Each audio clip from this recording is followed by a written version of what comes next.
Hi, this is Khushbu with another question of applications of trigonometry. This is question number 10 from exercise 9.1, page number 204 from NCERT.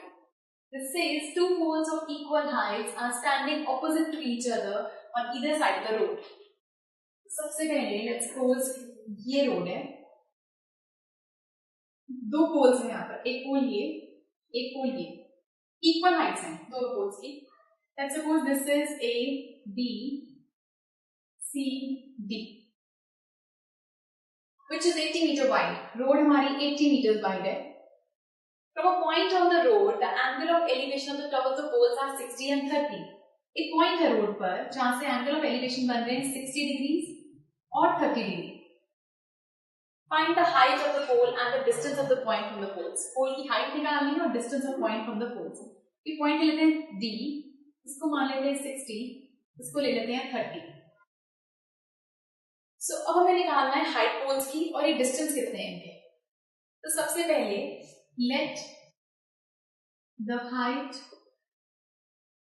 Of two poles B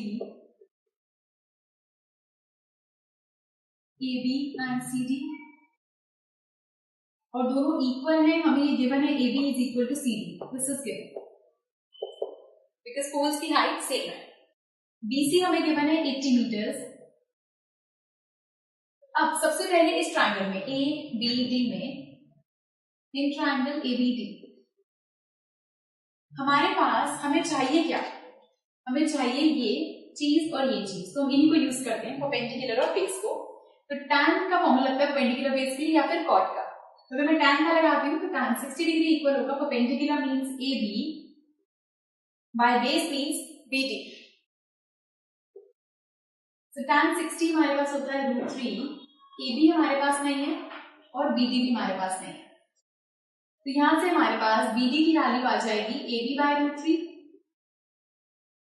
ये value आ गई हमारे पास B D की. Same way दूसरे triangle में, in triangle C, I am sorry this is not A B, this is A B O, because D हम already label कर चुके हैं. This is B O. तो यहां पर CDO में अगेन परपेंडिकुलर और बेस रिक्वायर्ड है. तो फिर से tan 30 का फॉर्मूला, परपेंडिकुलर है DC और बेस है OC. परपेंडिकुलर tan 30 की वैल्यू यहां पर होती है 1/√3. DC हमें नहीं गिवन, OC हमें नहीं गिवन. तो यहां से हमारे पास OC की वैल्यू आ जाएगी DC इंटू √3 मीटर्स. ये आ गया आपके पास OC. अब हमें ये पता है कि हमारी ए बी और सी डी इक्वल है. तो अगर मैं यहाँ पर इसको सी डी की जगह पर इसको लिखूं ए बी, तो क्या बनेगा? ओसी इक्वल है ए बी √3 के. ओसी हमारे पास आ गया A B √3 centimetres. A B √3 centimetres. और हमारे पास बीसी, बीसी किसके इक्वल है? टोटल लेंथ बीसी इक्वल है बीओ प्लस ओसी. तो BC हमारे पास है 80, BO की वैल्यू है AB बाय √3 प्लस OC की वैल्यू है AB √3. AB √3. यहां से अगर AB कॉमन निकाल दें तो ये बनता है 80 इज इक्वल टू AB, अंदर बचा 1/√3 प्लस √3. तो यहां से हमारे पास आएगा 80 इज इक्वल टू AB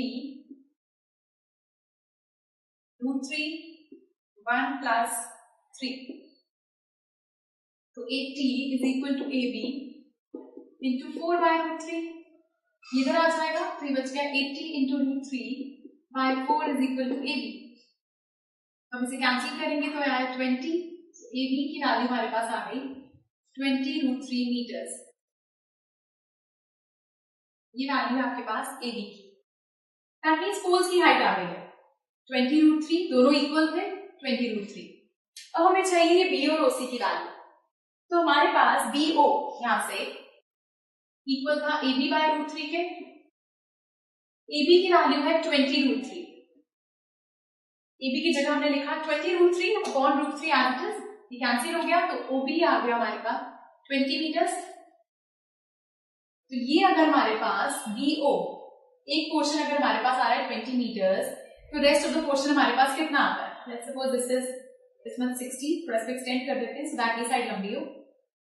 तो हमारे पास ओसी कितना आएगा? तो बीसी इक्वल था बीओ प्लस ओसी के। तो बीसी 80 है, बीओ आपके पास 20 है, ओसी कितना आएगा? 80 माइनस 20 आपके पास आ जाएगा 60 metres OC.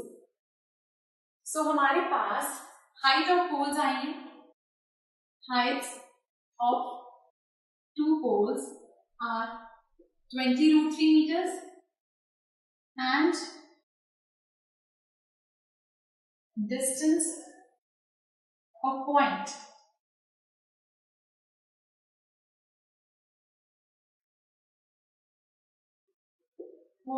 from the pole is 20 meter and 60 meters. So ये आपके पास दो डिस्टेंस आ गए। So this was 10th question from exercise 9.1 and do watch the next video for some more questions. Goodbye.